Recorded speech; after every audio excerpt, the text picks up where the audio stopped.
Have you ever heard of the Great Lakes? Where are they? Can you name any? The state we are going to visit in our story today touches on two Great Lakes, Lake Michigan and Lake Superior.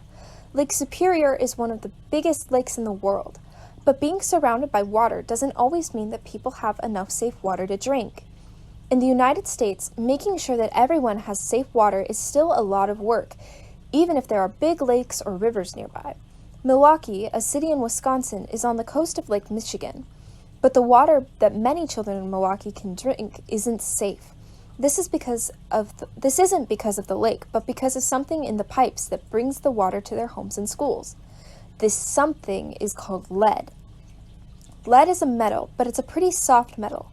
It can be shaped in a lot of different ways, so it is used to be used for pipes to bring water into people's houses and other buildings.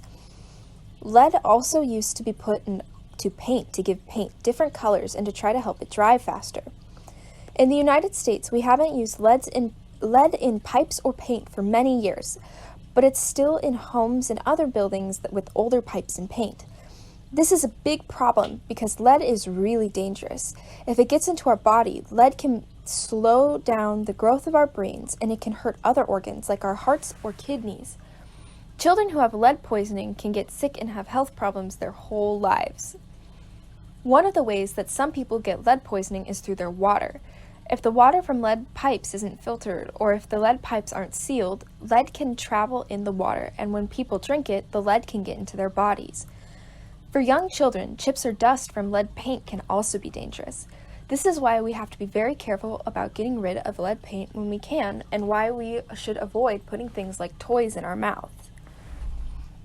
In Milwaukee, a church called Hephatha Lutheran Church is helping people protect children from lead in their homes.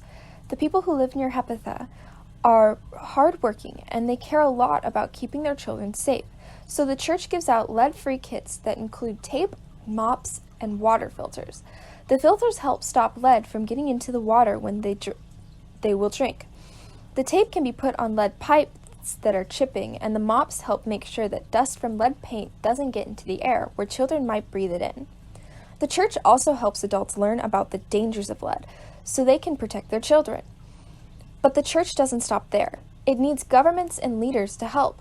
So the other people in the neighborhood started a group to talk to people who make laws for the community to give them help.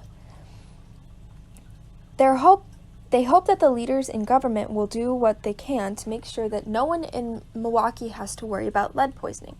The pastor of Hephatha, Mary Martha, says that the people in the community are hopeful for the future, but she also says that they aren't safe from lead yet. They have to keep working so that one day lead won't be a danger to them. In church, we use water to baptize people.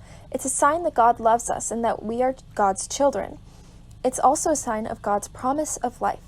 Pastor Mary Martha says that making sure water in Milwaukee is a sign of life and hope for people means working to stop lead poisoning.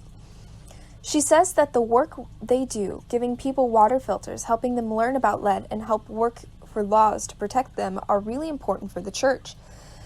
She said that this work leads us back to baptism, where we stand with people in the holy water that makes us God's children and sends us to serve God's justice. Working for safe water to protect our neighbors is part of what we are called to do as the church. It's one way of helping make sure that no one has to be scared of God's gift of water, or that everyone can enjoy the water they need for a healthy and safe life.